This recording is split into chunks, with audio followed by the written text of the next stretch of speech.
Hello guys, good evening! Ito ang luto kong ulam para sa aming hapunan ngayon. Isang perasong tilapia nga lang itong binili ko pero pinili ko na yung pinakamalaki. Ipinrito ko muna at pagkatapos ng maluto ay sinet aside ko muna ito. At dito sa pinagprituhan ko din kawali, tinanggal ko lang ang mantika. Tapos nagisa ako ng bawang. Sinunod ko na din ang sibuyas at kamatis.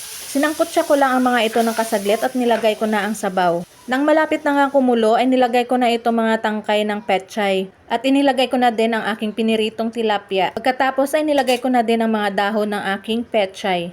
Naglagay ako ng gulay dito guys para instead of rice ito na lang ang aking kakainin. Naglagay na nga din ako ng aking mga pampalasa at pagkulungan nito ay nilagay ko na ang scrambled eggs at hinayaan ko na muna hanggang sa maluto ito. At ayan na nga, ready na ang aming ulam para sa aming hapunan. Sarsyadong tilapia, dinner na tayo!